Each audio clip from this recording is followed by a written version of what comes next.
Star Wars Squadrons looks pretty dope. Skate 4 exists. Cyberpunk's delayed again. Ladies and gentlemen, this is episode 236 of the It's Obvious podcast. My name's Garrett Drake. I'm joined online by Jacob Alka. Hey. And Preston Pugh. How's it going? Oh yeah, boys. I'm doing well. Pleasure as always to be reunited at last on Zoom. It's been a beautiful week. It's a beautiful day, Father's Day. And neither of you are fathers, but interestingly, Zach's a father, and that blew my mind having that revelation the other day. It's his first Father's Day, so I gotta give him a call and wish him a happy Father's Day. But guys, it's good to see you. How's your week? It was a good week. How about you, Garrett? It was great. Yeah, I don't have a lot going on. I mean, today I'm spending time with my dad, of course, my family, at my parents' house. So looking forward to that. And that's about it for me. Been working on some videos, playing The Last of Us. And nice. Now I see you guys, so happy to see you. How about you, Preston? Oh, sorry. Oh, sorry, Jacob. I was just going to say that my dad's out of town, so I'm spending Father's Day alone. I was going to give him a FaceTime call later on. Man. But is he working out of town? My whole family went up to Illinois. So okay. I've just been kind of kicking it solo. Preston, how you been? I've been doing good. Thanks for asking, Garrett. Yeah. I'm also going to have a Father's Day event with my father today. Excellent. So very good. Should be a good time. Glad to hear it. Yeah, I got nothing to report on. Just another average week in my life, but happy to be alive. Same here. And playing games. That's pretty For cool, man. sure. You guys have anything interesting to report on from your week? Not really. Honestly, just been doing boring stuff, except for playing The Last of Us. That came out. I'm not very far. After hearing what Preston, how far or how many hours that he's put in, I feel like I haven't even touched the game at this point. I pretty much got to the first open space, which is I guess where the game sort of opens up and lets you sort of explore and, do what you want. And Garrett, going back to a little bit what you said last week about how exploring is rewarding, I can definitely already see that translating even in the very first open space. I remember when I first got to, I'm not going to say where it was, but I went to this little area off to the left. And I went into this little like abandoned, I think it was a bank or something, and it was planning to be robbed on Outbreak Day. Mm-hmm. And like there were just dead people all over the place, and there were like notes that you could read, and like it led up to the events that happened, and I just thought it was really cool. I think I got a shotgun out of exploring it, which was cool. So unfortunately I don't have a whole lot to say about The Last of Us this week because, like I said, only a few hours in, but I'm definitely hearing all the criticism, and I'm gonna keep looking at the game optimistically, and I'm sure that I'm going to find things that I both like and maybe dislike about it, and I'm kind of looking forward to discovering those for myself instead of just I don't know, reading all the people that are upset and then just like letting that influence my own opinion before I even finish the game. So I'm trying not to listen to other people or read anything related to the game at all. But yeah, I am enjoying it. Yeah, it's a healthy outlook you have, Jacob. I'm glad to hear you're enjoying it, and you have a very long way to go. So I know. Just enjoy the ride. Yeah, I mean, it's as far as I've gotten, like you said, I still have an extremely long way to go. Apparently, I'm only halfway through, so which is insane. I've been playing for like 17 hours, I think. So you played a lot. Yeah, I did. I capped at 30 hours and 5 minutes was my total playtime in my first playthrough. Okay. So, nice. Yeah, if you're really, if you explore a lot and you look for every nook and cranny of the game and take your time, it can last a while. Mm-hmm. So, and that totally was worth it for me. Before we continue talking about Last of Us and just anything else, just anyone who wants to skip any subject ever, just refer to the timestamps, and you are welcome to skip ahead if you'd like, because we'll be talking about EA Play and stuff and Cyberpunk and everything here in a little bit. But if you feel like jumping there now, by all means, use the timestamps. But in regard to Last of Us, I've finished one of 2 videos I'm working on for it. I did my Survivor pitch video, which I enjoyed working on. Got hounded in the comments as expected. Everyone making the same joke too. I think they all went to the same joke school of why you shouldn't play the game at all. I'm like, oh, got him. I think I saw that joke like 10 times. I'm like, I have a little more originality. But the next one I'm doing is my story video, where I just do a deep dive on the story, which I'm excited about. It's going to be a gigantic endeavor, and I even told the guys I work with COG, and said, like, I got to be honest, like I'm gonna need some real encouragement to do this, because like I'm gonna pour my heart and soul into it, and people are just like, no one gives a shit. Like I'm just gonna tear it to shreds, regardless of how I feel. I was about to ask that. Are you letting those comments get to you, or like, no, are you seeing more of those than like positive ones when you make those videos? Oh yeah, the comments do not faze me in the slightest. Someone could be like, you're the stupidest idiot on the face of the earth, and I hate you, and I hope you die, and I'd be like, okay. But yeah, I'm not just like swayed by the comments, but it is a shame, because I legitimately, like, whether it's someone hates the game or kind of likes the game or loves the game, like I just want to talk about it. Like, by all means, like, hate it, but like, let's have a healthy civil discussion about it.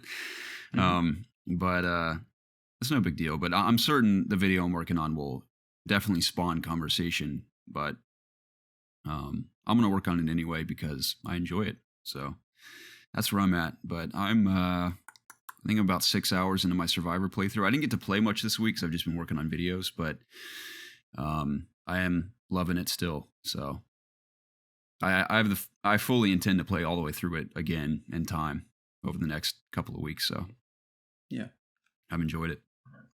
Nice. Yeah. Any standouts for you guys, like, so far in your playthroughs? Like, not necessarily story, just like things you like really do or do not like about it. I mean, I hate talking about stuff like this, because I know it's like a joke, that we're like fanboys, or me especially. I'm like a Naughty Dog fanboy. I'm always the guy like defending Naughty Dog, and I was on here when the leaks were happening, talking about how everybody taking everything out of context is like too premature, etc., etc. So I know somebody might already discredit my opinion due to those things, but so far my only complaint with the game is sometimes the frame rate drops. That's honestly it thus far. I'm thoroughly enjoying the actual gameplay itself. I started playing on Survivor, and I know when we originally had our discussion last week, you were talking about just like the abundance of crafting materials and stuff that you found on Moderate. I've had the exact opposite experience on Survival. I have every single fight. I don't know how I'm going to even survive the next one, because I have nothing. So like, stealth is 100% required on Survivor.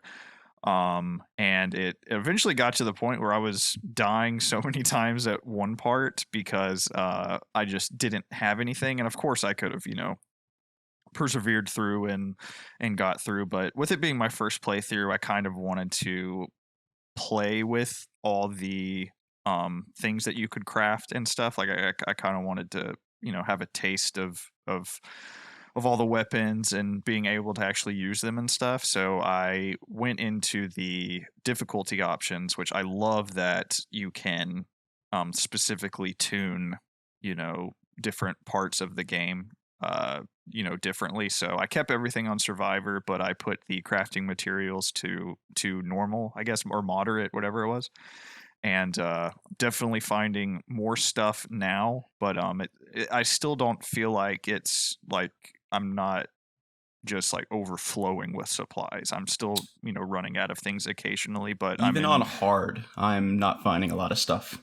Yeah. So, but yeah, I'm constantly after every, encounter, just surviving or just having enough health or just escaping, getting out. And I think it's super, just like, it makes me anxious. Like I every time I get into a new encounter, it's not like I'm and this might sound bad. I'm not like looking forward to it. It's not like I'm like, yeah, let's do this. I'm like, oh man, like whew, like I wonder how I'm gonna get out of this one, you know? And I think that feeling, fits the tone of this game, perfectly. And it's just brutal, man. I was telling you guys, I've been trying to not kill dogs, and this one dog just jumped me out of nowhere, and I smacked it in the head with a pipe, and I just felt awful. And the owner yelled at it and was like screaming that I killed it, and I just felt so bad. And it's just You like should.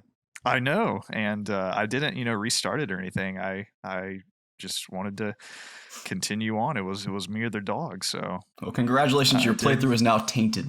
I know. I did what I had to do, and it's just it's so visceral.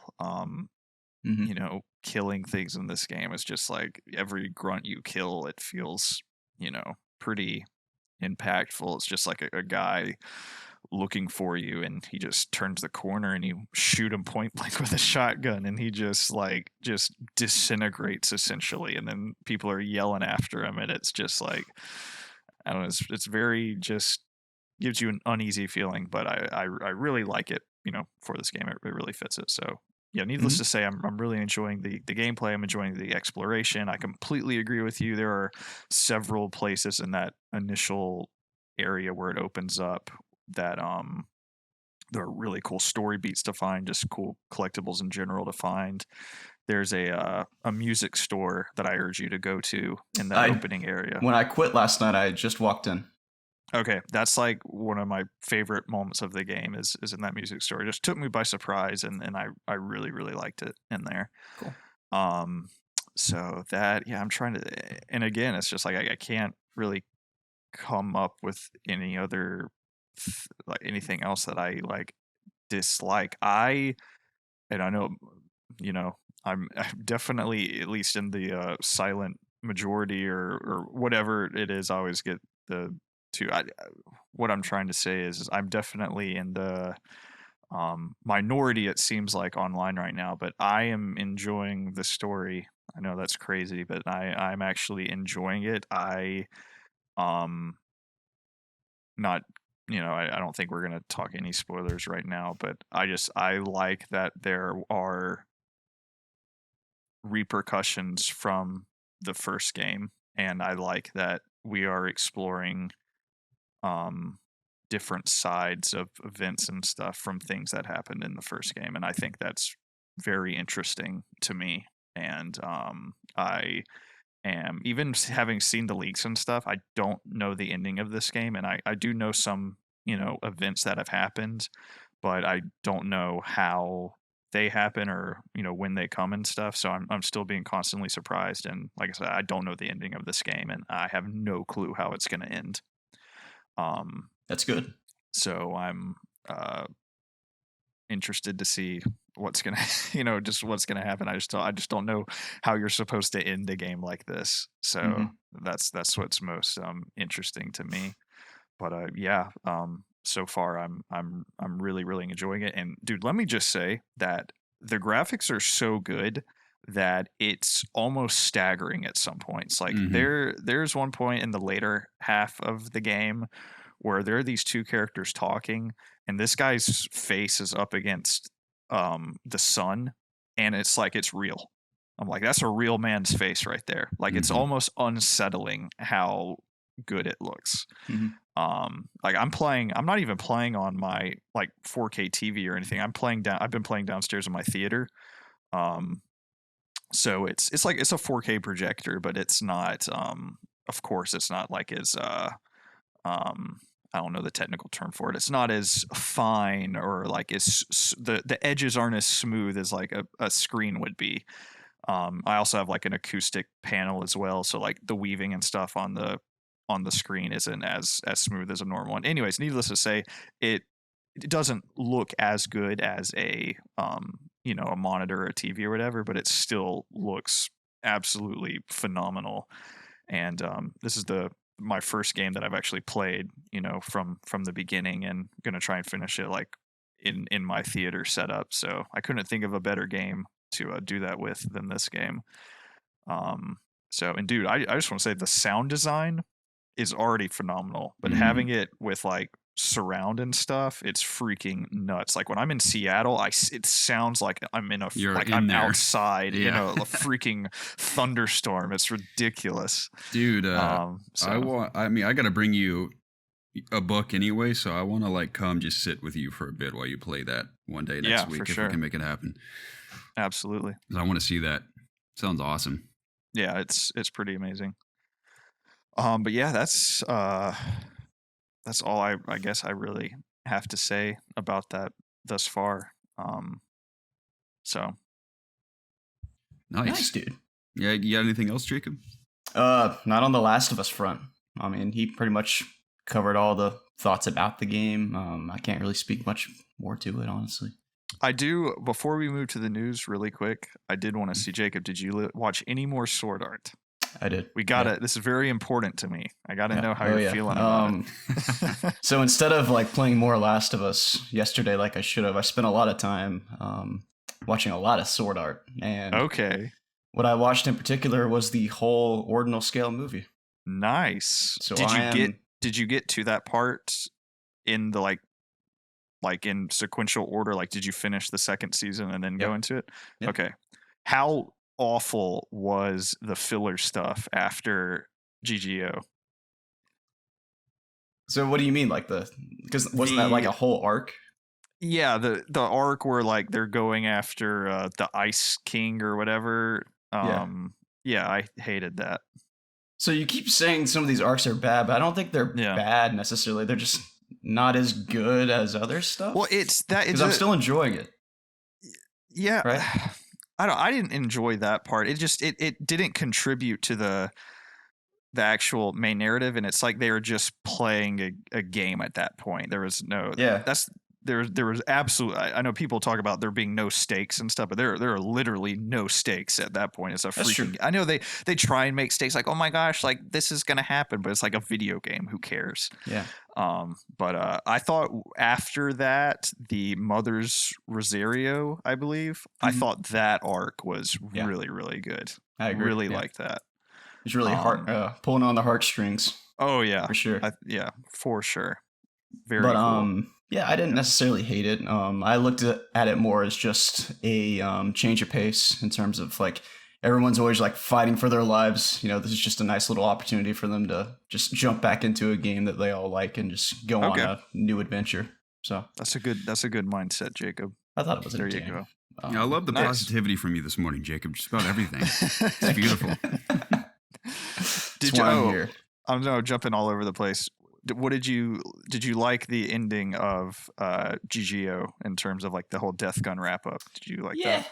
I thought it was fine. I don't know. I wanted something more in terms of the reveal of who the guy was, but at the same time, I wasn't expecting like something incredible. I don't know. I enjoy the arc, is what I'm saying. I guess I didn't like it as much as like Arc 1 Season 1, obviously, but yeah, of course. I thought it was entertaining, and I liked the sniper chick.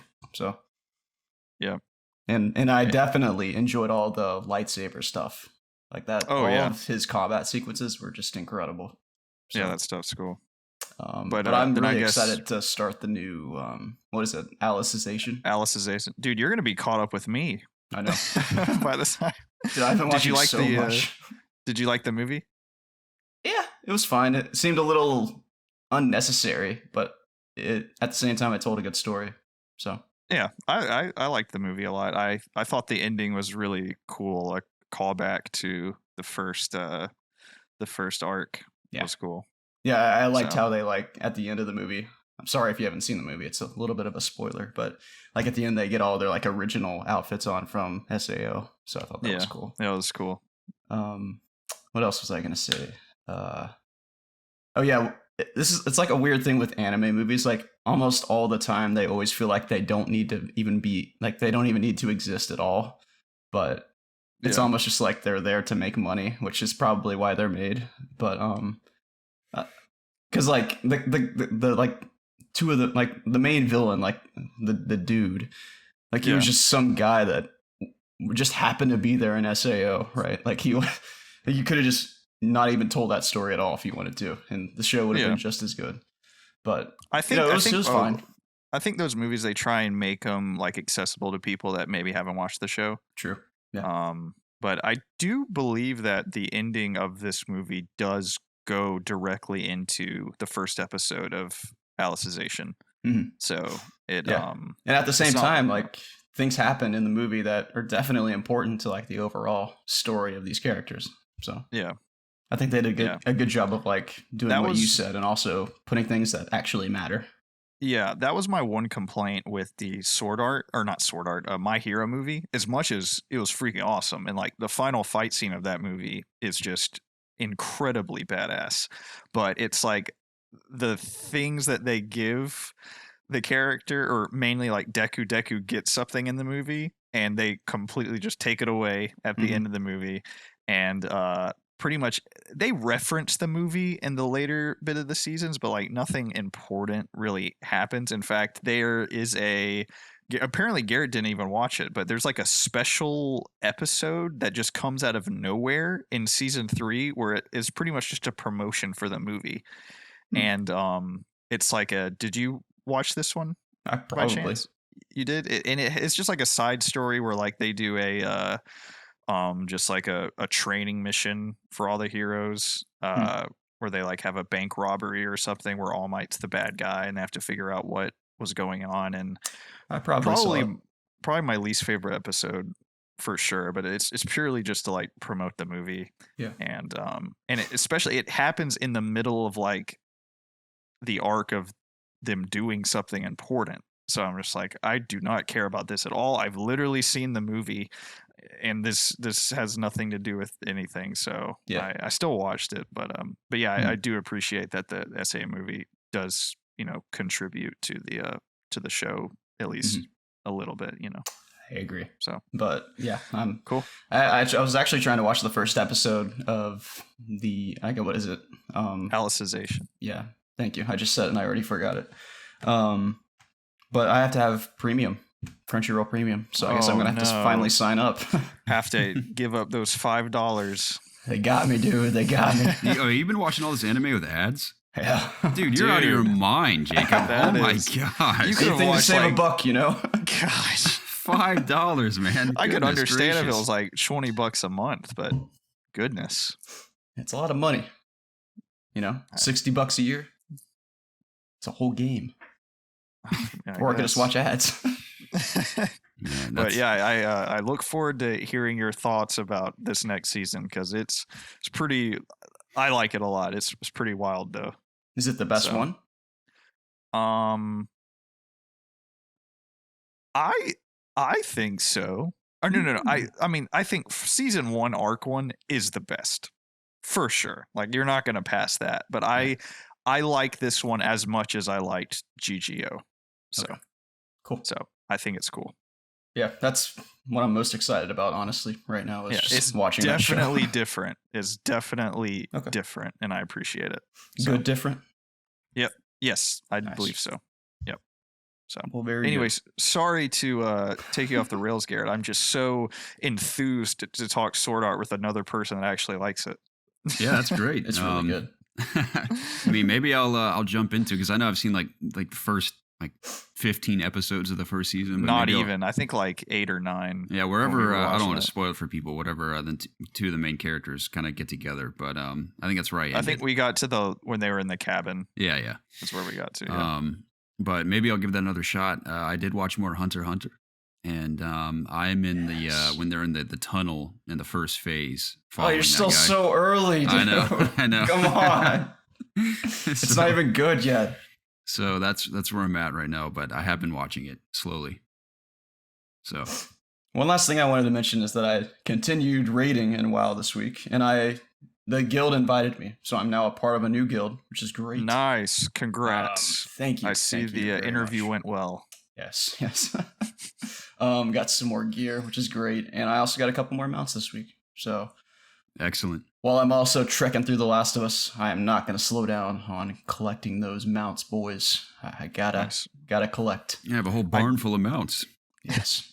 I do want to say also, I'm sorry, I keep going off the rails here, but I did do what I said I was going to do last week. I restarted Dragon Age Origins as an elf, and I really like it. So I'm actually sticking with them. I'm a few hours into the game as an elf. Of course, The Last of Us has completely sidetracked any progress there, but I am going to go back to it. But the opening of this city elf that I picked was very interesting, and I like the character I made. I think I named him Venus, and he's pretty cool.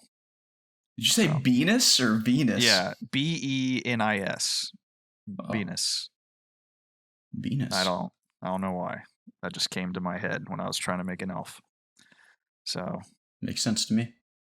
Yes. So, but one quick question: what is a city elf? Like, he's just an elf that is lives in the city. That lives in the city. You can be like a woodland or a city. Elves used to be slaves in this universe. They are no longer slaves, but they are kept in areas of this city called I think it's called the Alienage or something.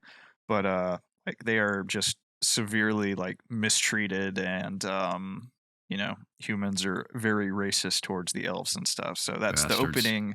Yes, the opening mission is you are going to get married, and your future wife and a few other women are kidnapped by this nobleman, and you have to go get him back. And of course, I proceeded to decapitate him when I got there. Of course. And you have to deal with the repercussions and things. I'm assuming you could like maybe do it peacefully and stuff. I don't know. That's one thing about this game is like, I feel like in all the modern day BioWare games, it makes it very evident, like, this is the decision. This is like the good decision and the bad decision. Like, it's very obvious. Whereas in this game, it's just like, it'll give you like 6 or 7 options at one time, and you just kind of like pick what you think sounds good. And I'm assuming different things happen based on it. So it's very like vague, and like what you're saying is like what it's actually doing. So yeah, but it's cool. I like it. But anyway, sorry, Garrett. Now we Hey, can no get into worries. the news. No worries, guys. I'm enjoying the conversation. It was very odd that you said that it was a city elf, because almost, I think every single fantasy universe, an elf does not live in a city. They're strictly a woodland, creature. They live in nature. So it just kind of threw me off for a second. Dragon Age has to think of something to differentiate itself from every other fantasy thing ever. They already got like their version of the orcs. The mages are frowned upon. They're already hitting all these other cliches, so they got to come up with something original. True. And they already got dragon in the name, so they got that covered. Mm-hmm. But I think I'm ready for the news now, Garrett. I think I'm finally at a spot where you can start the news. Yeah, let's do it. EA Play happened. Speaking of Dragon Age, we can just talk about that brief tech demo we saw from, I guess, just EA in general. You got some Battlefield tech demo, whatever that car game is. What car game were they showing off? Those cars looked like they were real. Like, I thought I was watching a live action video at first. That, and of course the Dragon Age tech demo kind of showed a glimpse of what to expect graphically from these games. So that's cool. That's always like the shtick with every next gen announcement or reveal. It's like, check out how pretty it is. Like, that's awesome. Let's see it in action. Are you talking about Need for Speed? Is that what it was? Is EA Need for Speed? I can't remember. Okay. Yeah, those cars looked absolutely gorgeous. But yeah, I didn't actually watch EA Play. I was unable to, but I caught up on all with the majority of the trailers and announcements. What do you guys want to talk about first? You want to talk about Squadrons first? I mean, I just want to say I watched the entire event. I kind of forgot it was even happening. I was working out, and I got a notification from my Twitter saying it was about to start. So I just turned it on the TV and was kind of watching it as I was, working out. And I like I told you, I completely forgot about it. So my expectations were very low, and it still was not good. I just don't understand. Like, where was the Mass Effect trilogy, like that's coming. I know that's coming. Like there's so Jeff Grubb and stuff, like all these like people that are consistently talking about things that like have sources, like they know these things are coming. Like that is almost like a fact that thing is coming. Why wouldn't you show it here? You know, there were like a few cool tidbits, but there was nothing that was like earth shattering. Even like the Skate 4 announcement, you know, got people hyped, and that's, you know, exciting to see. But even that was just like, it's coming. Okay, cool. You couldn't like do like a logo or anything, something to make it, you know, more exciting. Oh, come on, give it a chance here. I think it was cool that they, you know, announced it, because a lot of fans have been, you know. No, I mean that's what I'm saying. Like it's cool, but like even that was just like done in a very like it's almost like they got the okay that morning, like all right, you can go ahead and announce it, like let's just put together a Zoom call and record it. Yeah, I think Squadrons was definitely like the center point of the show, and as somebody that for the most part hates vehicle based games and stuff, I thought it looked really cool, and I'm actually very interested in playing it. It does look cool. Especially I like that the full thing in VR. Yeah, that's like, awesome. That's so cool. Yeah. I wonder if you'll play with people that don't have VR. Yes, you will. You will. Mm-hmm. That's cool. Everything's crossplay. I can play VR on PC and play with some schlub on an Xbox One. That's you call it a schlub, pal. No, I like it. I like also how they confine everyone to first person as well. It's a pretty bold decision. So I think it's really awesome. I think for the like competitive aspect of it, I appreciate that. So definitely everybody has like the same thing they're working with. There's no like I know that's one thing it's whatever about Battlefront because it's become a staple of it, but I don't see how anybody could get like super I don't want to say that because I was gonna say I don't see how anybody can get super competitive about Battlefront when you can like corner peek and stuff. But if everybody can corner peek, then I guess it can be competitive there. But I've always just kind of like would have liked if you had to either pick between third or first person, just so everybody's stuck in there. So yeah, I don't know. I kind of appreciate them sticking with a first person view. Me too. Yeah. Also, I don't think Battlefront's necessarily supposed to be competitive. Yeah, I know. Yeah, for sure. But yeah, I thought it was cool too. I didn't necessarily watch the whole trailer, but just from what I've seen of Squadrons, it looks fun.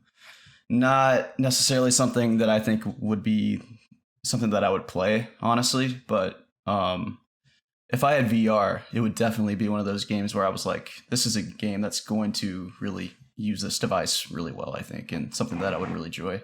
So, you know, eventually I imagine I'm going to get a VR headset one day, and I imagine this game has a pretty good chance of being in my library if that was the case.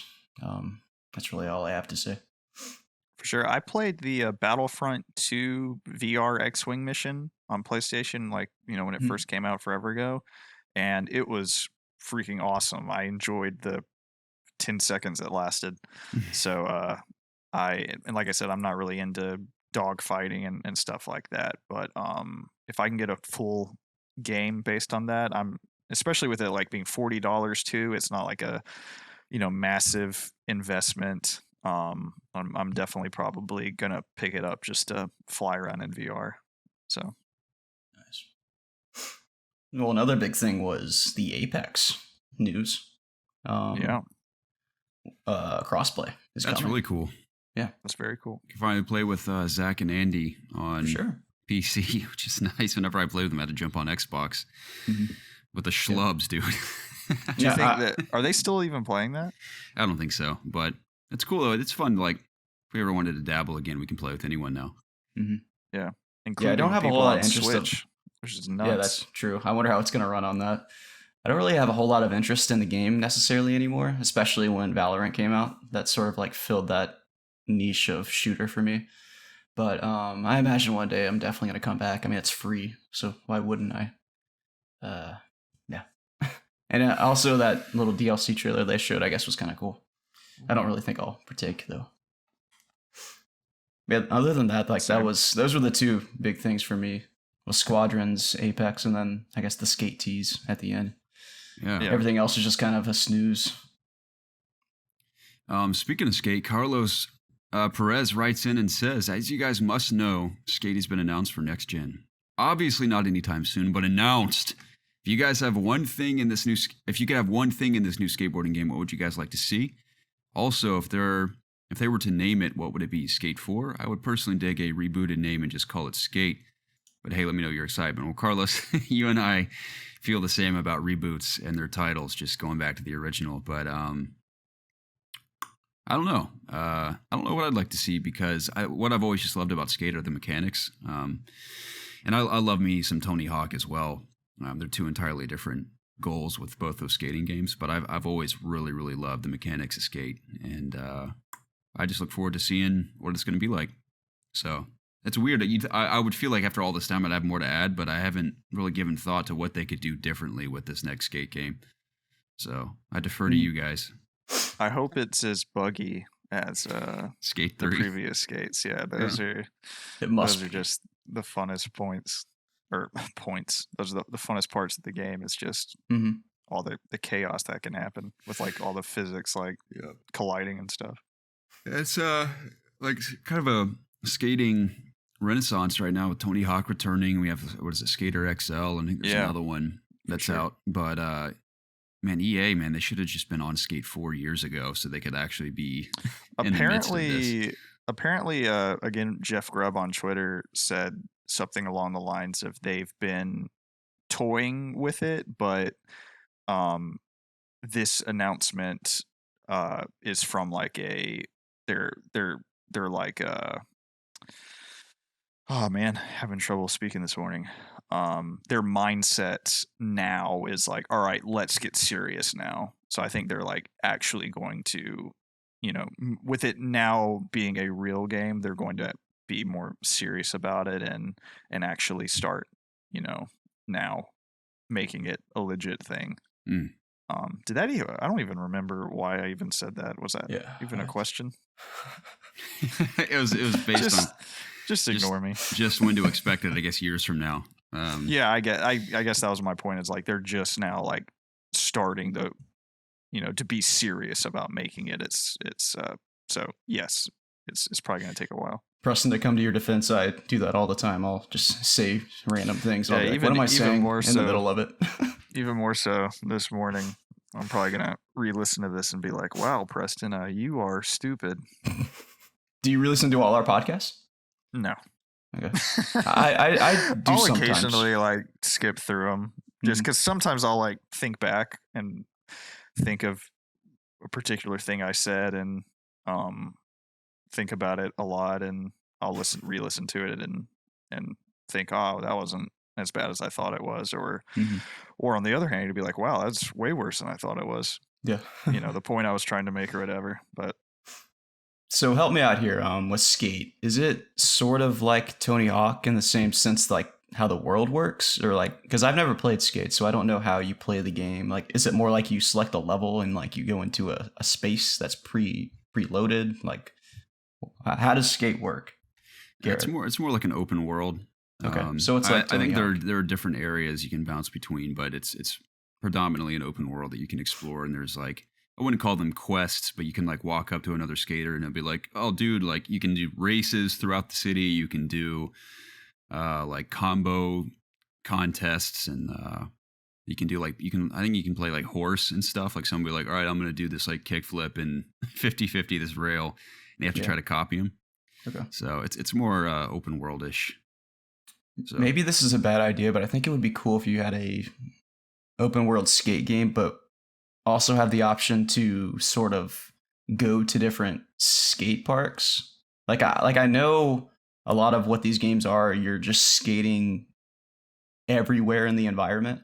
But I think it would kind of be cool to like go to different spots. Like not even like in the same city, even like make there's some way where you can like go across the country and just check out different spots to skate in, I think. Or like even like a DLC, I think could really work for something like that.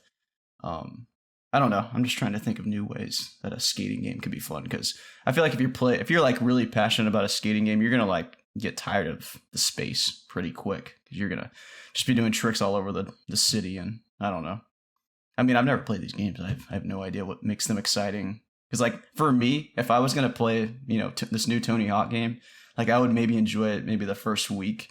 But then I would be like, okay, I'm just doing the same thing over and over again. Like, sure, maybe there's a story, but I'm just, I'm doing kick flips around every corner. I'm just, rolling on my board. Like, what's next?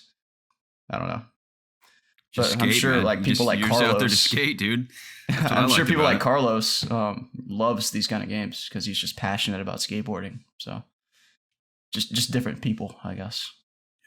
Yeah, I've long enjoyed Skate. Skate 2 has always been my favorite, and I'm, of course, excited for the next one. So, hopefully sooner than later. Yeah, EA Play was all right, but Squadrons looks cool as well, so I'll probably dabble in it. Yeah. But Cyberpunk is delayed again. Isn't all that surprising. It's not delayed long till November 19th. Will be playable on Xbox Series X and PlayStation 5, and of course they're just ironing out all the bugs and fleshing out all the systems as they claim. It's obviously a very big game, but I was totally unaware of this, that journalists from all over the world are independently starting to play the game to provide feedback, and their previews are being published on the 25th, which is pretty soon. That's like how many days from now? Like 4 or 5 days?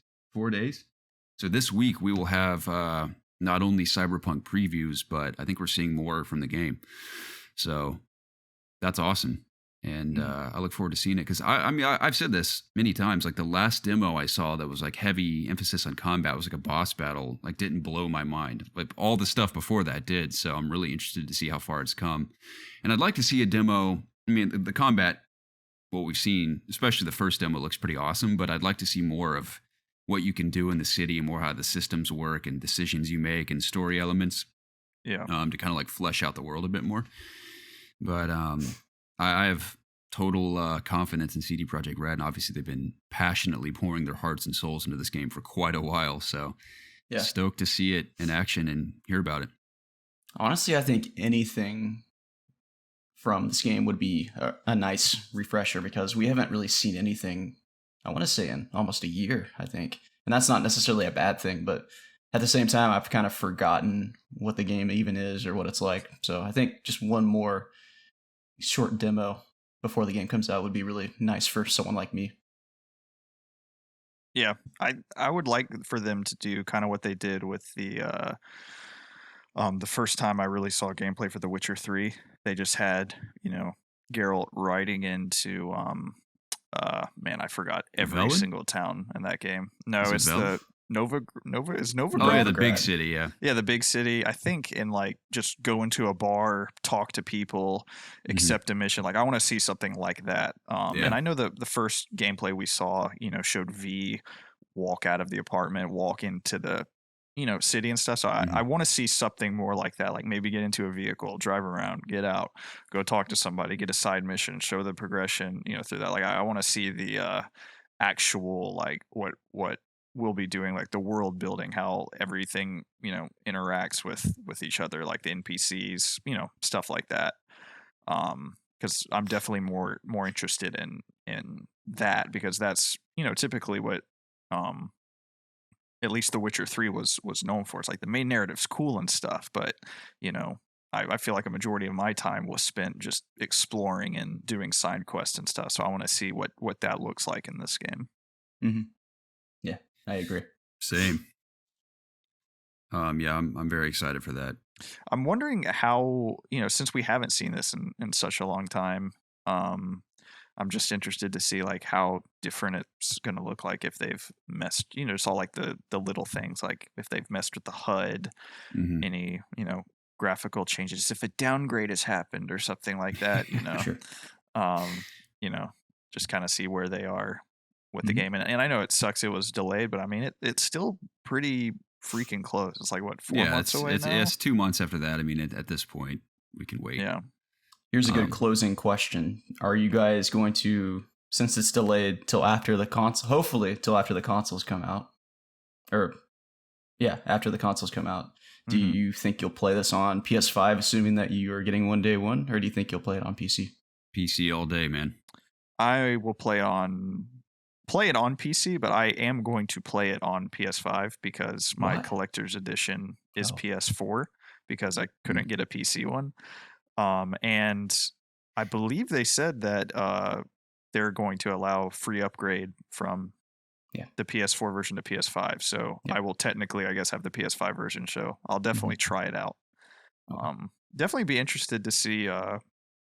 You know, I think that'd be a good game to compare the PC to next gen version. You know, Sure. myself. And you could even so compare the PS4 to the PS5 if you really I wanted could. to. You're right. If you're that bored. That'd be interesting. I don't know. I mean, I'd be interested to see it because I still have no clue how that game is going to like run on an original Xbox One. I know, yeah. That's I definitely want to see that. So, but yeah, excited to see more about this game. Still probably my most hype, or like the game I'm most hyped for this year for sure. It's it's been like that, all year. Definitely Last of Us was a close second. But yeah, very excited to get this game. Dude, I'm even more. This is kind of random, but I'm even more excited to jump into Tsushima because, I mean, as much as I love The Last of Us, it is so dark and intense that although Tsushima has violence and combat, it's like a very gorgeous game. So like you have this open world game in ancient Japan that just looks breathtaking. So I'm kind of excited to like transition into that next month. Sounds like you need to play Sekiro. I do need to beat that. Now that we have more time in between Cyberpunk and Ghost of Tsushima, I'm going to do my best to play both Sekiro and Persona. So I'm going to start with Persona because it's been too long, but I'd like to beat Sekiro, if not before Cyberpunk, of course, before the Demon Souls release. Demon's Souls. So I'm excited for all these games, man. We got an exciting remainder of the year ahead of us in terms of gaming. But speaking of cool video games, Jacob, I'm going to let you take the reins on old Pokemon here, if you don't mind. Oh, God. I was afraid of this. So I don't remember what day it was, but this week, Pokemon had another live stream. I think they might have had one the week prior where I think we even talked about it. They announced like the new DLC or a new trailer for what are the games? Shield and Sword, the new DLC for that. But this week they focused on, I guess, new IPs for the Pokemon franchise, which is cool. And the biggest one, in my opinion, was being the new Pokemon Snap. And I am someone that grew up playing Pokemon Snap with my friends all the time, like every night. So like we would just we would go once and go through the level, and they would pass the controller along so you could take better pictures. At least according to Professor Roku, who graded your photos. But yeah, I have a lot of fond memories of playing the original, and I'm excited for this, but I don't necessarily know if it's something that I would enjoy anymore.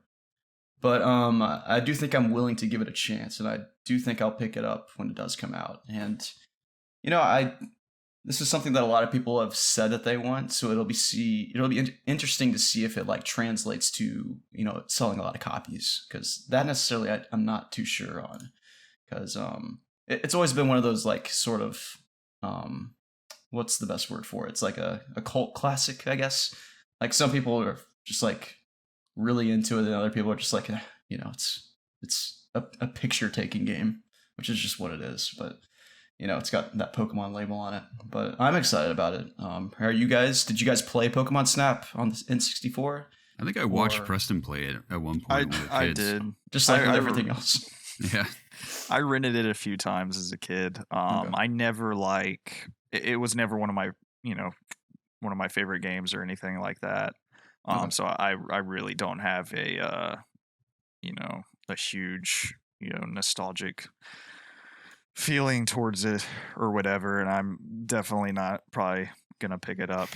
It is exciting to see because it is something that people have been wanting and talking about for such a long time. So it was cool to see see people's reactions to this one being announced. But I'm definitely not gonna pick it up. And I thought it was interesting how they chose to put this on the Switch instead of like the Wii U that actually has a camera like built into the controller. Yeah. I think we might have a question about that even, and that's why I'm mentioning it. Did I put a question here? I did. Well, probably enough people actually have a Switch to where they feel like it's justifiable to make this game. True. Yeah. Because all like 10 people with a Wii U buying it probably wouldn't have made sense. That's a good point. So I'm going to read Hipster Speedster's question, which is our good friend Sam Harris. And he writes, "How y'all doing? I want to ask about Pokemon announcements made this week, specifically new Pokemon Snap. I grew up playing this game and enjoying every minute of it, albeit very short. Would this game have made more sense to be released on the Wii U instead of the Switch, given the shtick of the previous Nintendo console was a second screen? Are you guys excited for this new iteration of Photo Mode, Pokemon Edition? And what are your predictions for the teaser that was announced for this coming week? And have a marvelous week, oh great and mighty gaming overlords. P.S. IOG Masters has been delayed due to the absent-mindedness of the author, but the new chapter will be epic, I can assure you." He just needs further polish, and he's got to suss out the bugs. That makes sense. And PPS, just wanted to say I think you guys are awesome, and I'll be a lifelong fan of y'all's content. Likewise, Sam Harris, we love you to bits, man. So, yeah. I don't really have anything to say about Pokemon. I mean, you guys know how I feel. I think Pokemon's cool. I think it's cool that there's a new Pokemon Snap game. I've only seen like 5 seconds of footage from it, but that's cool. Mm-hmm. But don't worry, Garrett. There might be something else here for you because we got 4 other announcements. So the next one is probably the most exciting. And it is Pokemon Smile. Garrett, have you ever had trouble brushing your teeth? Have you ever? Because let me tell you, there is a brand new app that's going to help you brush your teeth better, and it's called Pokemon Smile. No way. I think you literally hold up your smartphone, and like it puts like a Pokemon hat on you or something, and it just encourages you to brush your teeth all around, I guess. Man, I haven't actually tried it. It's out now, so if you want to download it and see what it's like. Considering I'll never have a problem again if I ever do run into a problem, so that's very encouraging. Like, I've never wanted to do anything else more than brush my teeth and catch Pokemon with a Bulbasaur hat on. Yeah. It's awesome. The next announcement was Pokemon Cafe Mix, which I actually do not know what it is, but it's here in the article. It says you eat I'm bits reading and a pieces of Eurogame article, by Pokemon. the It's way. like a Pokemon buffet. Yeah, basically. So. Free-to-play puzzle game, which is fine, I guess. Level up, gain new staff Pokemon for your cafe with new abilities, and decorate it further. So that's cool. I wonder if it's like overcooked in any way. I wonder how it works. And then another thing was Pokemon Go is getting Mega Evolutions, which is cool, I guess. I don't really play Pokemon Go anymore, but I do enjoy Mega Evolutions. Is that when they become gigantic? Yeah. It's like where they evolve mid-battle and then they like go back at the end. Garrett's thinking of Dynamaxing. Oh, no. Well, okay. I mean, it's kind of like that where like it's something that happens in battle and then it like reverts. Mega Evolution is like when Pokemon go like Super Saiyan pretty much. Yeah. Okay. Yeah. Dynamaxing, you could argue that's what Gigamax is too. Well, I mean, that's like they become skyscrapers. Yeah. Mega Evolution, they just like turn into a more powerful That's more so when the Saiyans turn into the monkeys. They just get really big. Yes. Good comparison there. Yeah. Nice. Okay. And then, like Sam mentioned in his question, there is a big surprise that's supposed to be coming next week, and it's a new project for the Pokemon series. So people are speculating as to what that could be. I hope it's Pokemon Tekken, the fighting game. Tekken? A sequel, or whatever. Yeah. What was that called? Pokemon. It's Pokken. Oh, yeah. Pokken Pokken Tournament something. Yeah. I'm going to look it up. I'd like another Pokemon movie. I really like the first one. There's a lot of Pokemon movies. Pokemon, the first movie, was actually remade and like animated with like I don't know, whatever it's called. It's on Netflix. I've heard it's really bad though. Oh, really? Is this the one where Pikachu talks? Or is that a different one? No, that's a different one. Dude, that's one of the funniest videos is the audience reaction like in the theater of when it talks. It's so funny. Well, Pikachu talks in Detective Pikachu. Yeah, but like not like he does in this other one. Yeah. It's like he says like I love you or something to Ash just like out of He does. Yeah. He does love him, dude. Yeah, I know he does. We didn't need to hear it though. Well, then how does Ash know that he loves him? Like, come on. He's got to say it. He's been around Ash all these years, and he's been listening to him, and he has finally learned how to speak English. And he needed to let Ash know how much he loves him. That's a good point, Jacob. Yeah. If you're around something long enough, you're going to learn it. There's no way around it, Preston. That's Even true. if you're a Pokemon. But I think we got one more topic, Garrett. You want to go into it? I'm hoping you take the reins, Jake. I'm looking at footage of this stupid Kingdom Hearts rhythm game. Seeing as you're the biggest fan among us, I once again defer to you, my friend. Yeah, I thought this was absolutely ridiculous. So a new Kingdom Hearts game was announced this prior week, and it's called Kingdom Hearts Melody of Memory. And just as it sounds, it is a rhythm-based, I think it's like a rhythm-based action game, the article was mentioning. And I watched the trailer for this, and I don't know what to say, honestly. It ain't for me, I'll tell you that much. Like, it almost doesn't even look fun. It's you're sort of on this like musical runway track where it's like Donald, Sora, then Goofy, and you're like going down this pathway, and enemies will like approach as you keep running, and you have to hit the right button, I guess, to kill them, and then like it continues the song in some way. And like that's one cool thing about it is that Kingdom Hearts does undeniably have fantastic music. Yeah, I was gonna say if anything, the soundtrack would be appealing. Yeah, so maybe if you like really enjoy this music, which I do, it would be enjoyable in that sense. But just the gameplay itself looks arcadic as hell, and it just looks really unsatisfying to play. Unfortunately, but well, I'll give it this. I mean, considering how much I've loved Rock, not that you're like physically playing like instruments, but Rock Band and Guitar Hero back in the day, it's kind of cool to see a rhythm game come to life in this way, where there's combat and three-dimensional space, and you have all these characters on screen. That's definitely unique in a way. Yeah.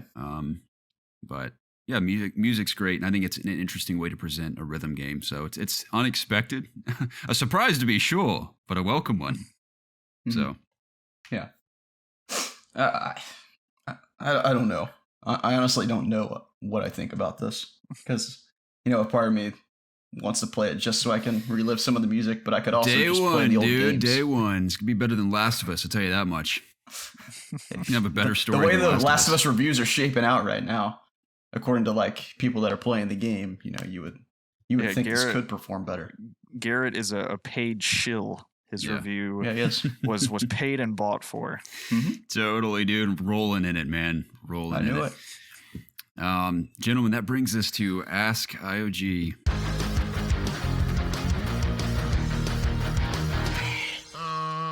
Ask IOG is the part of the show where we answer your questions submitted through any of our socials at ItsObviousGaming, the Ask IOG section of our Discord channel, or emailed to us at itsobviousgaming@gmail.com. And always include the hashtag AskIOG if you want your question read live on the show. First one comes from Damasta115. He says, "Greetings, gentle people. First of all, I'm a long-time fan." Was it Sam Harris who said lifelong? Yeah, that's where it is. Long-time fan of the show. I live in the Netherlands, and I just wanted to write in. The PS5 and Xbox Series X are shown off. Do you think that Xbox has a chance of rebuilding the player base? What will it take for the general audience to take the Xbox over the PlayStation? Well, Damasta, first of all, thank you so much for writing in. It's great to hear from you, from my friend, and thank you for all the time you've listened. And it's amazing to hear that you're from Netherlands. If anyone else is from Netherlands, I'd love to hear from you, because I think we've heard from maybe one other person from Netherlands. It always blows my mind when people across the planet write into us. It's awesome. Mm-hmm. So we're grateful for the support.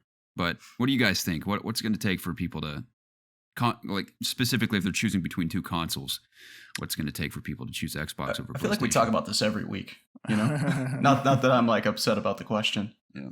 But the way things are now, I don't think that's going to happen in the slightest. I mean, I think, go ahead. Sorry. Go ahead. I'm not really going to say anything. I was just saying, I think there's really three things that they can do, and I think they're trying to do all three of these things. I think they need to provide like Sony quality exclusives, for their platform, that, critically people are talking about, and like just kind of like on the same level as, a Horizon, God of War, Last of Us, Uncharted, Ratchet, just, Spider-Man. They need a group of games like that people associate with the Xbox brand, that are just, received, extremely well. Not just like good like Gears of War, but like they need something like to the level of that. They need that. I think they still need to continue with Game Pass. I think that's definitely something they have, good going for them, to be able to play, exclusives. And speaking on the exclusives, I have seen, again, I'm bringing up Jeff Grubb. I think he said this, or I don't know. I've seen from multiple people saying that Xbox, when they do their full-on event, they are going to come out swinging. And I know we've heard that before, but I know they have been like accumulating all these studios, and we don't know what a lot of them are working on. So I would assume for them to come out and just hopefully knock it out of the park with a bunch of Xbox PC exclusives. So those two things. And I think third, I think they need to try and do what Sony did last console generation, is undercut what the PlayStation 5's price is going to be. So I think those three things are what they can do to try and get back out front. So those are all solid points. I agree with all those. Yeah, but like I always go back to this point, like because Microsoft releases their games on PC too, me as someone who has a PC, I'm never going to get an Xbox, and they've ruled that out for me, because I literally have no reason to get it. I could literally just take my PC tower and take it into my living room and plug it into the TV if I wanted to play my Xbox game on my TV. Like I literally have no reason to get one, and I know that's not everybody, but it's got to be at least a significant amount of people that aren't going to get that Xbox. Like say like Halo was just a killer app and it wasn't coming to PC, then maybe I would consider getting the new Xbox. But it's like I don't know, like their own strategy is shooting themselves in the foot sometimes. But you have to think like they know that, and they're not like. What am I trying to say here? Like, I guess they don't think it's a big enough slice of the pie to just keep all their games on one console. I mean, if I'm not mistaken, I believe a majority of the money that these companies make is from software, not hardware. I mean, a lot of the times they're sometimes not even making a profit on the hardware. They're selling at a loss just so they can make up the money on the software. And so it has to be worth it to Microsoft to put the games out on an already like established user base, like PC gaming, to make money that way. So it's probably beneficial to them to do that. And we even see Sony doing that now. Granted, they're not coming right out of the gates when a game launches and putting it on PC, but they're definitely letting it kind of sit on their home console before they put it to PC. So I don't know if that's affecting their sales figures as much as we think it would be. Yeah. So I don't know. But in terms of like people that are looking to buy a console, I think those three things that I said are what they need to kind of focus on. Yeah. So they should listen to me. They have no clue what they're doing. Everybody in charge over there is not smart and has not thought of these three things that I've said. So they should definitely. I know. Like they keep making footstools instead of powerful, machines, and it's just it's annoying. Yep, I know, right? I mean, albeit I do love that my PS5 is going to have a nice new table stand for to make sure it's in a nice, clean, open space away from everything else, so that I can. Yeah. That's very considerate of Microsoft to do that for us. Next question. By the way, that was from Dennis from the Netherlands. His name's Dennis. Thanks you, Dennis. Captain Stelkramp writes in and says, "Hello, friends. Been a listener for so many years now, and it warms my heart that you are back on track. Like so many others, I don't have much time for gaming. Hopefully it will get better soon. My question is, what is your go-to game when you have half an hour here or there?" Alex from Alex from Sweden. Alex, thanks for writing in, man. Go-to game. Typically if I have half an hour, I'll jump into Spider-Man and swing around for like 20 minutes.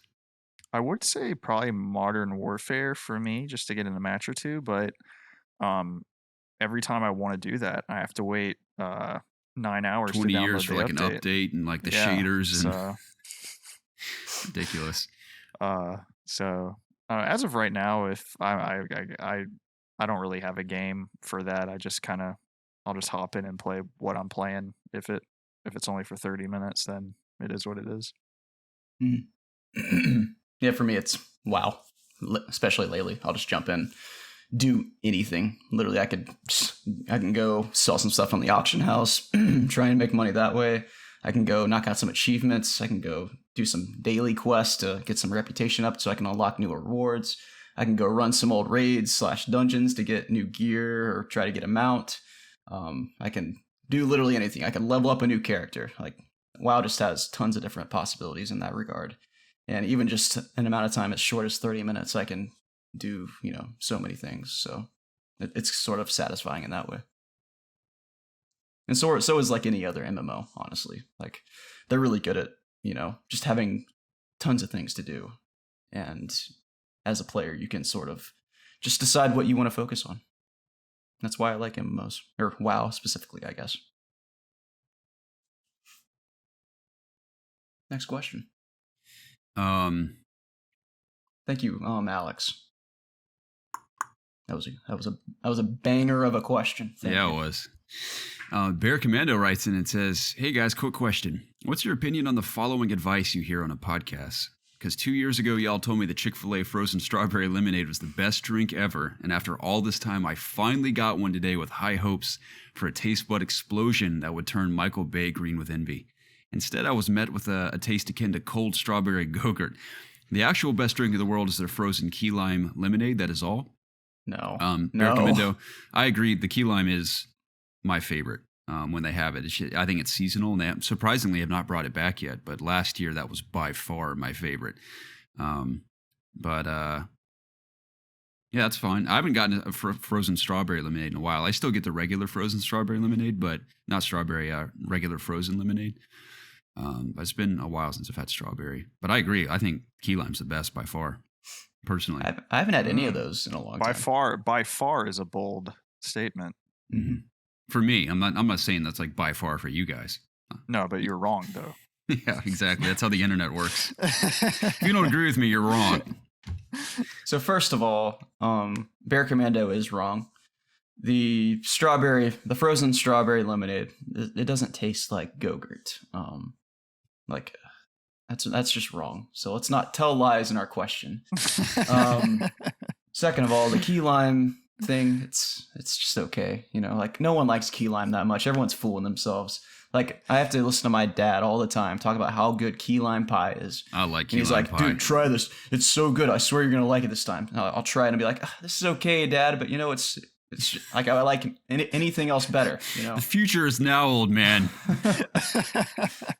But I will say that I'm going down a key lime path right now, but I love brownies topped with like key lime icing. You're the biggest freaking hypocrite, Jacob. I hate you.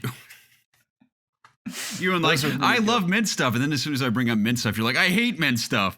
Now you just said you don't like key lime that much, but you like key lime toppings? Garrett. What's wrong with you? I'm selective. I like peppermint or minty creamer in my coffee. I like gum.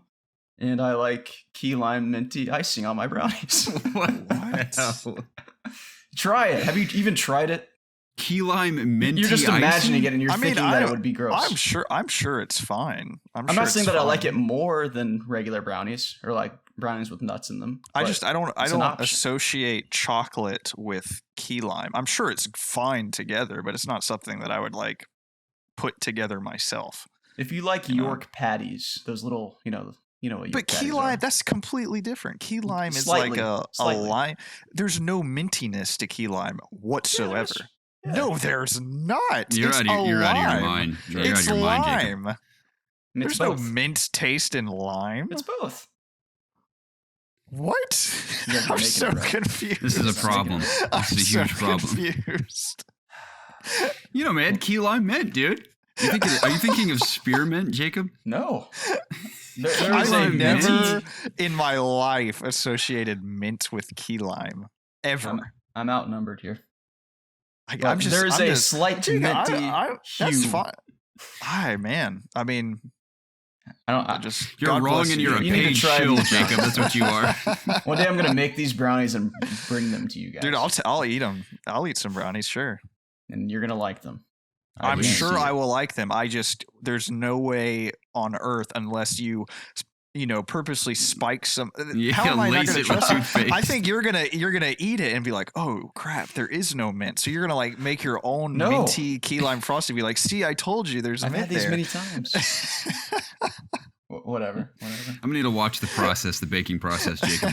Yeah, but like my secret ingredient is toothpaste. I'll just put a whole bottle of toothpaste. I mean, I just had like a key lime pie a few weeks ago, and I loved it. It's delicious, but like zero mint taste at all in it. Maybe I should ask how my mother or dad make the recipe. It's called Crest, Jacob. It's Crest toothpaste in your key lime brownie. So that's what Crest is. Oh. Thought it was thought it was crust. But yeah, Bear Commando, you're wrong. That drink is phenomenal. It's not as good. Well, I think it's on the same tier as the peach milkshake. The peach milkshake is very satisfying to drink. It has little bits of peaches in each sip, and they get stuck in the straw. So you're like trying to slurp. You're trying to slurp out of the straw, and nothing's coming out because there's peaches stuck in the straw, and you're like, God, I hate this, but I also love this because I know when I suck hard enough, the peach bits are gonna come out of the straw, and I'm gonna chew them up, and it's gonna be really good. It's like a cannon shooting into your mouth. The peach just like gets lodged in your esophagus, and then you have like a gallon of milkshake following it. Exactly. On a peak milkshake as you drive down the road. Dude, good. A few weeks ago, I don't know if I talked about it on the podcast. I went and got a brownie batter shake from Sonic, and my biggest gripe with Sonic's milkshakes is that they're always too thick. You have to let it sit out in the sun for like 45 minutes before you can actually enjoy it. Mm-hmm. So I was a little hesitant getting it, but just brownie batter anything just sounds divine to me. So I took a chance and got it, and to my surprise, I actually could drink it. So I was enjoying it, but I kept having that issue. I'm getting all these pieces of brownie stuck in my straw. So I should have just had it with a spoon at that point. Yeah. It was still really tasty though. But yeah, I'm not a big fan of obstacles, getting stuck in my straw and just like preventing me from just enjoying that, You're nice looking at it the wrong way. It's prolonging your experience with the drink. No. Think about it like that, dude. Like you paid it's good not prolonging. Money for that it's I'm like sucking my teeth out of my mouth, trying to get just like a drop of what I'm trying to enjoy. I mean, you got a lot of teeth. You don't need all of them, right? That's why you got multiple. Yeah. Then there's that whole thing like you're driving, you're drinking, and then it's like then you're driving with your knees while you're like trying to get the straw out, and you're like back sipping it to get it out. It's an entire it's a mess. It doesn't need to be a thing. If you're gonna have at least mix up chop up the brownie pieces so they're like crumbs are able to go up the straw, or just give me a giant straw. Make the straws come bigger. on, Sonic. Mm-hmm. Yeah, help him out here. Give me bigger straws. Yeah. So Bear Commando, I'm sorry we disagree on this, but the world's a big place, so we can both exist and have differing opinions, I guess. That's what a show would say. Kyle writes in, Bohonganes. He says, "Sup, my sexy boys. Now that The Last of Us 2 is out and in people's hands, it claims to ask questions about the cycle of revenge and attempts to get the player to introspectively evaluate themselves and how they interpret media. Now, does it do it well? That's up to the viewer, and I personally don't think it utilized the powerful medium that is video games to its fullest potential. That being said, what game do you think has affected you in a way that has had you on an introspective journey after experiencing it in its story? And strong examples you guys have had. One for me would be Nier Automata. No surprises here. Appreciate all the effort you guys have put into the show and community. We love you guys. Also, if anyone is down to talk about their experiences, I'm down to clown. Hit me up in Discord. Kyle, we love you to bits. Thank you for writing in as always. Other than Last of Us Part 1 and 2, I felt some stuff in Red Dead 1 and 2. What, God of War, definitely. Just all the PS4 exclusives, dude. Halo, not really Halo. No, I wouldn't say introspectively, but I guess we got to talk about introspective journeys, not necessarily just feels. I think Horizon was kind of interesting in some aspects. Some of the themes in that game, like identity and not really knowing who you are or where you come from. Not saying I've had like those exact same thoughts, but like that was a little introspective for me, like where your identity is rooted. When I was playing through Horizon, that's what comes to mind first. What about you guys? I can't think of anything offhand that I felt that way about. I kind of just like when I play games, I just take them for what they are, just like a story. I don't know if I've had one offhand like affect me like that or make me think in that way.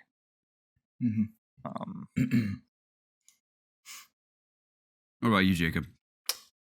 Well, The Last of Us 1, Part 1 was a big one for me. Also, I think God of War to a lesser extent, but God of War for me more so was just a good solid, narrative in itself. It didn't necessarily like touch me, but it did in a few ways. I really wish I would have prepared for this, because I feel like I have a good answer for this. I just don't know what it is right now. So for Kyle, it was Nier Automata. That makes sense. Yeah, I don't know, man. I feel like I'm butchering his question here. I apologize. No, I think that's something that I don't know. I don't really analyze a lot of games to that type of level. I kind of just like analyze the story. Like I don't am I making sense there? Yeah. I don't really like I can't think of I'm like reading his question again just so I make sure I'm. Are you saying like games don't touch you on a personal level? What game has affected you in a way that you had on an introspective journey after experience in its story? Like, have games not taught you anything? No. Or made you realize something? I don't really think so. Not really. Mm-hmm. I mean, I've definitely felt things. Like, I mean, I've felt a lot of things playing part 2.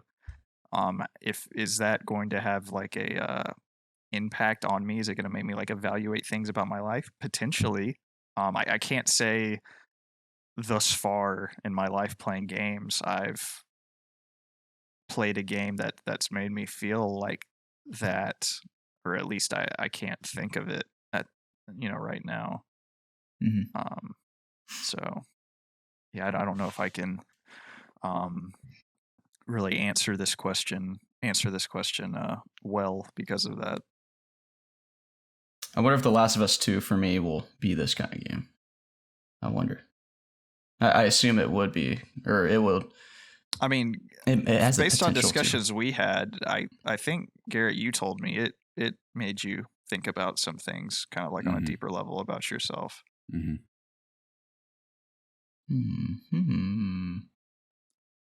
Well, yeah. I don't have anything else to say. Cool. Moving on. Thank you, Kyle. Isaac Clark writes in and says, how do you guys react to the massive backlash against The Last of Us 2? Last media got this level of backlash due to the plot and story I could recall are Mass Effect 3, Game of Thrones Season 8, and The Last Jedi. Do you think the early leak is one of the biggest elements that contributed to the backlash? Potentially. Yes. Yeah, just like the surprise of some of the spoilers that leaked out of context, especially, certainly contributed to that. I have no explanation as to why there's such an like a hive mind collective disdain for the story, but I won't discredit anyone's opinions. If people hate it, like by all means, that's how they feel. I can't argue with that. I'm not in that boat. I thoroughly enjoy the vast majority of the story in Last of Us. I do have some minor gripes that I'm going to talk about in the video I'm doing, but it is like it's like gripes that people probably would not expect at all. But overall, like I really, really enjoyed the journey. But yeah, that's all I really have to say. What do you think about? I know this is kind of related to it, but one of the biggest things that I've seen in our Discord and also online as well, something that I have not, in my opinion, experienced thus far is just in terms of just the writing being bad. What do you think about that? I don't feel that way at all. I'm curious. That's why I'm curious to have like actual like spoiler discussions, not only with you guys, but just I guess with the community and everyone else. But I don't know what people mean by that. Because I'm typically pretty good at recognizing poor writing, but I haven't felt that way at all, and I've played through it 1.5 times, roughly. So I don't know. It's definitely written in a bizarre way. Like I won't deny that it's a bizarre style, the way they tell the story, but I appreciate it for the fact that it's different. I mean, if it was just a straight like beginning to end in sequential order, I'm like, it may or may not have the same effect emotionally that it had on me. But if anything, it's certainly a unique way to write a story, the way they've laid it all out. Mm-hmm. But I'm there when they say bad writing, the moments that I critique are an element of that. I wouldn't really say it's necessarily bad writing. I just think sometimes the writing clashes with gameplay in a way that's just kind of odd. But I'll talk about that not only in that video that's coming later, but when we talk about spoilers. But yeah, my gripes with the game are fairly minimal. You guys heard some of my gripes last week when we talked about the gameplay, but that was alleviated for me when I started playing on Survivor. And I think it also helps that I'm playing on Survivor and New Game Plus, so I'm already going into it with all my stuff, so it's that much more enjoyable. But I imagine, like starting initially on Survivor is even different from New Game Plus. So, but yeah, I'm almost entirely positive about the game for the most part, but minor critiques. I did want to bring up, I know it just kind of latching onto the discussion. I talked with my uncle about this game, which he is like the farthest thing away from like following gaming news and stuff. He's definitely not a casual gamer. Like he, builds rigs, has all the consoles, constantly pretty much plays everything, but he's not like on the internet, reading things. He's not up to date. He didn't know any of the spoilers or anything, so he was extremely like just he didn't know about the hate or anything. So I was very interested in hearing his opinions on the game so far. And I think the last time I talked to him was about a day or two ago, and he was around the part that Jacob was at, and he is thoroughly enjoying the game, like loving it. So I'm just very interested in seeing how, and I don't know if we can ever really know, but just how people like him, which I think are the vast majority of people that are going to be buying this game, how they feel about it. Because I do think there are some people that, and of course I hate talking like this because it like gets to the point where like the next point I'm about to make is if you don't like this game, then I'm like discrediting you not liking it, because I'm totally not trying to say that. But I do think there are some people that had so much animosity towards this game because of the leaks that no matter what, they were going to hate this game. And like there's a lot of different aspects to the hate I think this game is getting, and that's just one of them.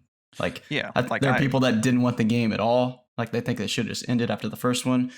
Mm-hmm. The game itself is polarizing for some people because it has LGBTQ elements in it.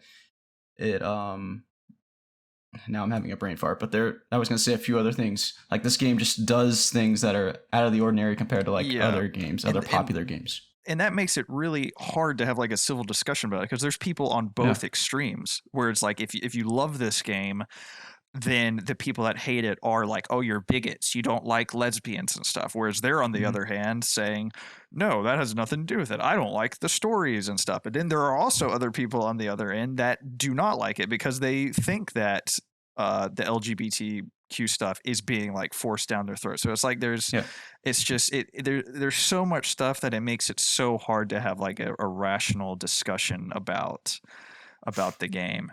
And as I was saying, like I watched one streamer, I don't want to name him. I don't regularly watch him. I watch a few videos that he does, but I watch some of the big plot points from the game. And dude, from the beginning, and this isn't even a spoiler, at the beginning of the game, you're introduced to like playing the guitar.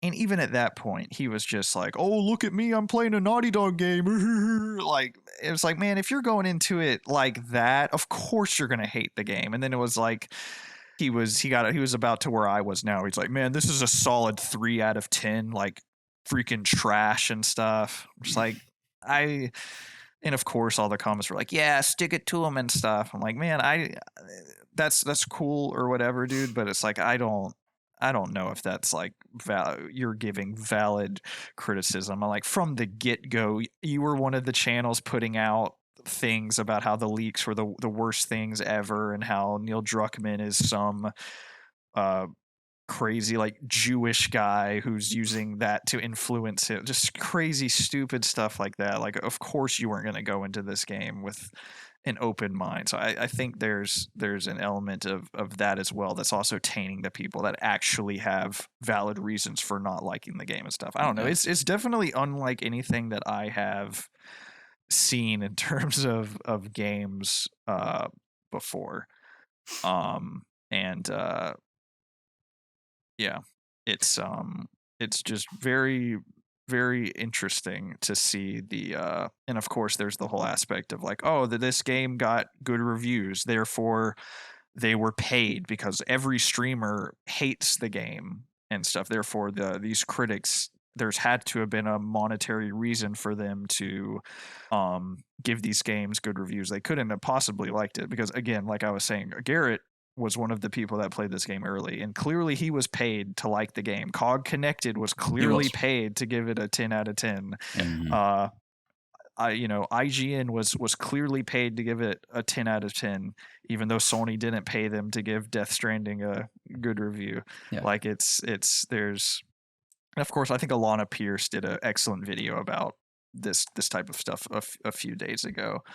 But I think that's also getting in the way of talking about this game accurately, because I do believe there are people that make YouTube videos that are purposely maybe hating on this game, or putting out videos that are very clickbaity to kind of feed into the hive mind of hate for this game, because that's the popular stance right now, is to just bash everything about this game. And I don't care, like, let's just put this out there, like, even if you hate the story, like, really, dude, a 3 out of 10 for one of the most graphically impressive, like, intense playing, like, well, yeah, a lot of people are just review bombing. Make the story a 1 out of 10. Everything else about it is fantastic. Like, it's not a 3 out of 10. Like, it's just ridiculous.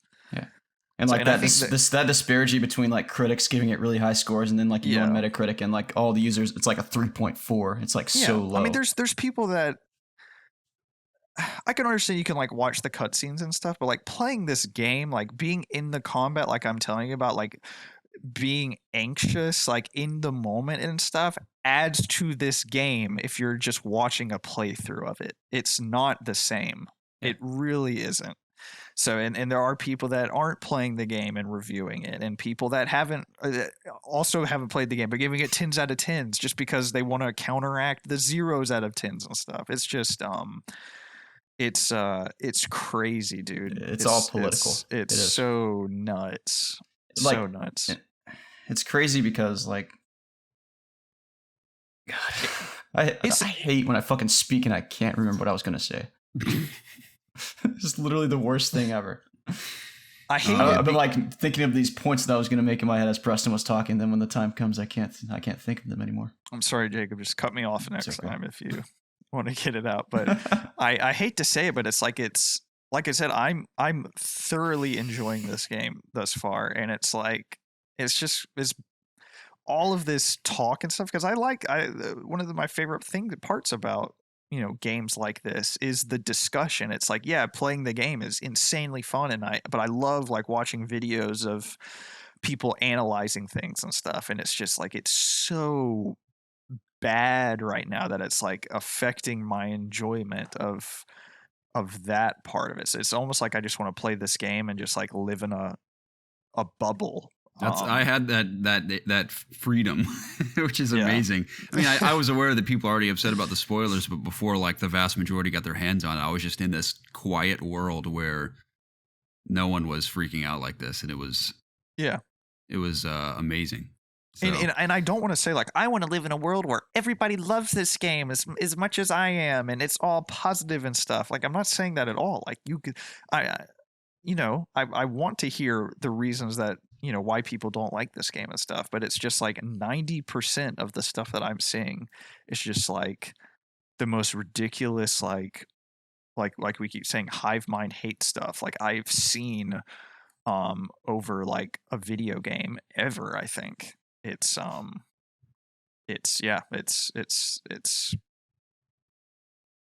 don't even know. And there are like people that will complain about the exact same thing, but one will complain about it civilly and the other will be like visceral and like attack someone else with their negative feedback toward a game just because someone likes it positively. I think all the criticism that people say, whether they don't like the writing, they don't like the story, they don't like particular gameplay elements, whatever it may be, as long as it's like stated respectfully and civilly in a way that's like meant to generate discussion, like that's awesome. Like that's the whole reason I'm doing my story critique video, is to generate conversation. But I already know that just based on the comments I've already received in my Survivor video, that people won't even listen to what I have to say. They'll just immediately comment like, you're an idiot. This game sucks. So that's what's sad, is that there is so much great stuff to talk about this game, whether you like it or dislike it. And that's why I'm thankful for our community, because I think we all, it's like a very respectful, engaging, discussion-based community. I think we'll all have like a fun time talking about it, whether you like totally hate it or love it, or you're like in the middle somewhere. So that's why I'm excited when both of you have finished it and we have our spoiler review discussion collectively as a community. Of course, on Discord as well, in our spoiler tab we have for the game, but in the YouTube comments, I think we can have a lot of fun talking about it. So I'm excited. One minor thing I did want to bring up was, I think there was some discussion yesterday about how some of the advertising for the game was a little disingenuous. And I think there was like a moment in one of the trailers where Joel was saying something in the trailer, but it turns out he didn't actually say that in the actual game. I think I will say this. I do think that is a fair frustration. Like, I do say that's a fair frustration. But also, I don't think it's like a bad thing. Like, I'm thinking about it from two different ways. Like, as a consumer, it's kind of shitty to like you were lied to, kind of, because like that wasn't really what happened.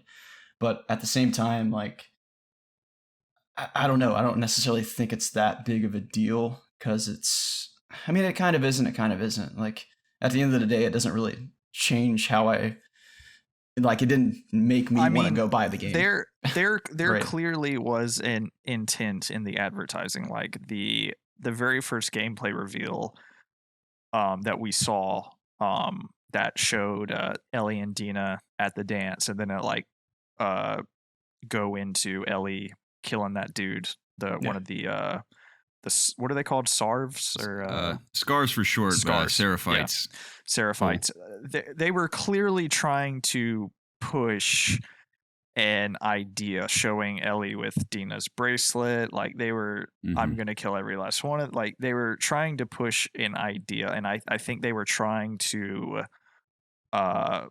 make you think one thing was going on, just to kind of surprise you. Yeah. And I see both sides of it. I see what they're doing. Was it right or was it wrong? That's up for debate. I don't care about it too much, but I definitely think people that are upset about it, that I think that's I can understand where they're coming from. I can completely align with that. I don't necessarily think it's nefarious. Like, it's just, because I think advertising. they wanted to hide this story. There are things that happen in it's this a very game difficult that game to they advertise the wanted- story for without spoiling it. Yes, they wanted things in this game to be surprising. They want you to feel a particular way. Like, some people are mad at this game, and I think that obviously some people are mad about this game, and I think that is clear that they want you to be mad at this game. Things happen within the first couple of hours of this game that they're trying to get an emotional response out of you, and they've clearly succeeded. And I think some people it's going to turn off some people. Like, I've seen some people on the Reddit pages that I follow are wanting refunds from this game from the first 2 hours because the story did things they didn't want it to do. And that's it. That's what's It is fascinating what it about. is. I don't know. That's what's fascinating. One of the elements to talk about this game is, and not to spoil anything, I know we're going to talk about all this in depth later, but you'd think that this event in the game that causes such backlash just right out the gate would be the motivation to continue on and be like, I'm gonna. That's what the part that I don't get is the thing that happens, which I think it's pretty much everybody in the world pretty much knows, even people that haven't played the game, but still not going to say it. Yeah. It gave me motivation to want to play the game. So I don't really understand the people that just want to give up on it. I'm so excited to talk about this in depth, dude. Like, so yeah, I know we're all gonna have a lot to say. That's one other thing I was gonna add. Crap, we're all losing our train of thought today. Dang it. I can't remember. It's Father's Day. We're all starting to think like our fathers. Or we just can't remember anything. I can't remember what I was gonna say. But, and the whole key lime pie mint discussion just fried our brains. Yep. No, but I'm so excited to talk about it in depth. Oh, this is what I was going to say. Having spent so much time with it, I'm just amazed at what they're able to achieve in me emotionally, and like how. Yeah, and I'll be the first to say, like, I hated how Last Jedi used the old shtick of defy expectations or subvert expectations. This game subverted my expectations in a way, to me, it was very positive, to where I was like, wow, I'm amazed that they managed to make me feel what I assumed they were going for, which is incredible. And that's going to be fun to talk about with you guys. So for sure. That's what's sad too, is that, I mean, I'm sure some people that are hating the game have seen the majority of the story points now between streamers and certain YouTubers. But when you really go on the journey yourself, there is just so much to take in and experience just throughout every moment of the game that really is like the full package, is when you can finally like grasp what it's all about. So it's a shame when people will see like the first couple of hours and just judge it based on that. Because there's like I even said last week, there's just so much to the game, in so many ways. But yeah, I'm just excited to talk about it in full depth with you guys. And for me, like, actually playing the game is a big sticking point, because like I know a lot of people have gone into streams, they've watched people play, which is fine if you don't want to play the game, but like even me playing the game, like I'm not exactly having fun all the time. Like I'm kind of just experiencing what's happening, and I can't imagine watching the whole game. Like I think I would just fall asleep. Like, not that it's not entertaining, but I just it's something like you have to experience for yourself, I think, to some degree. It's different, and I know people like ring Neil Druckmann, because he's like, we don't like to use the word fun here, so people like will pull that out all the time, like, what are you doing? Like, it's a video game, it's supposed to be fun. But I mean, this game gives me an emotional like playing the game emotionally affects me more so than any other game I can really think of, just in terms of like I told you guys, like almost like dreading some of the combat encounters just because of how intense they are. And I'm not even talking about the brutality of it, but I know because I'm playing on survivor difficulty, it's just I get noticed so easy. And every time I hear like the like somebody's looking at me, I'm just like, oh my god, please don't see me, like holy crap. It's just it's very just like taxing. Like I've only been playing in like 2-hour spurts. Like Yeah.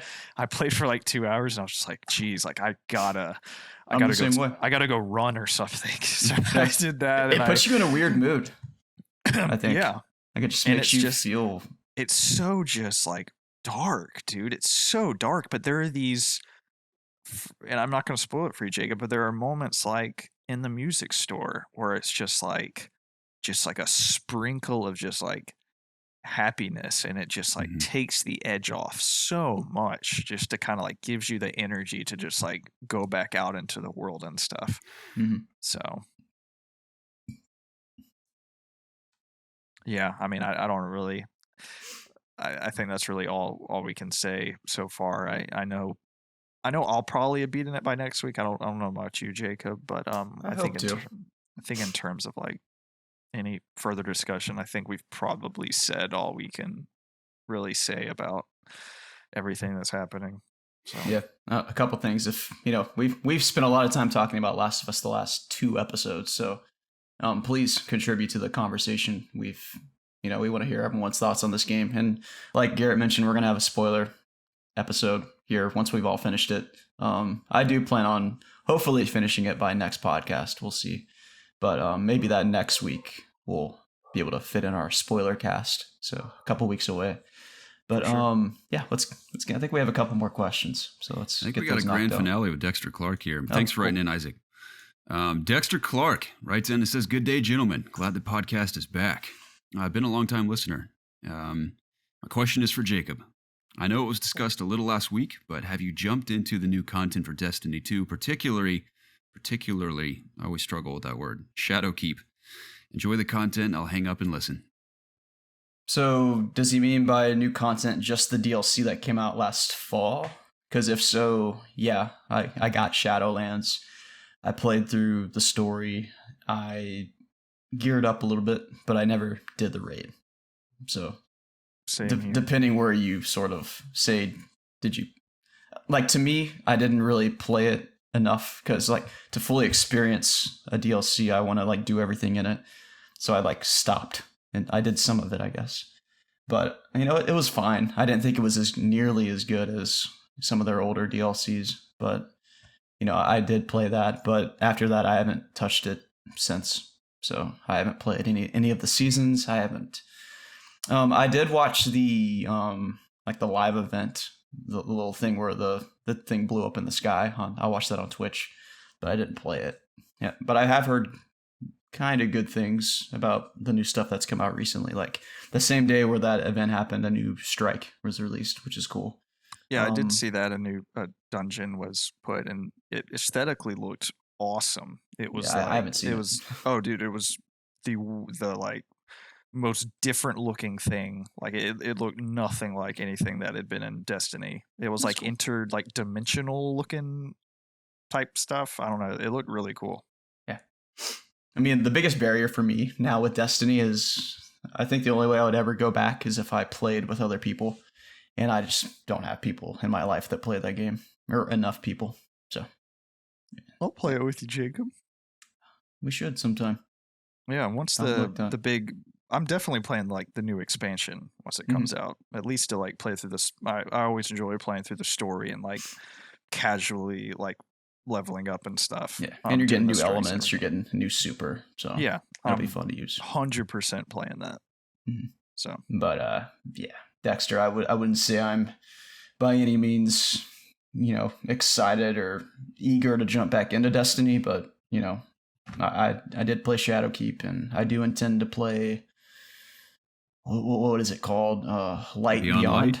Beyond Light. Dude, even I know that, dude. Some fan you are. You did. I'm not a fan. I did. Totally forgot about that. Wow. And think about the ways that game has changed since launch. It's crazy. Dude, all that money you made from that review. Dude, I'm still benefiting from that. I know. That's how I've paid my rent for the last 3 years. Oh, man. That's hilarious. Not to backtrack, but dude, I'm like, after talking about Last of Us, I'm like so excited to play it again. I have had so many awesome moments on New Game Plus where I'm like, I love this so much. So I'm excited to play it some more. I've never understood why you guys Dexter, thanks for replay writing in, games. man. And to all of you who wrote in this week, we greatly appreciate it. And to all of you tuning in, we love you to bits. And we're just grateful for this community. Whether we agree or disagree on certain topics or video games, we're grateful to have a community where we can all discuss it in a kind and civil way. And we look forward to hearing your thoughts on Last of Us and any other games you've been playing. We'd love to hear from you. And always encourage you to, of course, join our Discord and tune into the conversation. Join in on the conversation because people from all around the world are on there. And it fascinates me to hear from you guys and have you guys engage with our little podcast. So thank you as always for tuning in. And you can, of course, listen to this podcast on Apple Podcasts, Spotify, Google Play, basically any podcast service, including YouTube, where it is a video version, including B-roll of all the topics we discuss. So we encourage you to tune in there as well and comment on YouTube if you're listening there. And the video version this week is going to come a day late because it is Father's Day, and these videos take me quite a while to edit. So the audio version will be, of course, available at midnight Eastern, as always. But the video version will probably be out on Tuesday or maybe late tomorrow or late Monday. So I apologize for the delay on the YouTube version, but yeah, this was fun, guys. Thank you for joining me. I love you guys, and that's all for me. Any closing thoughts? Preston? I hope everybody had a great Father's Day, and I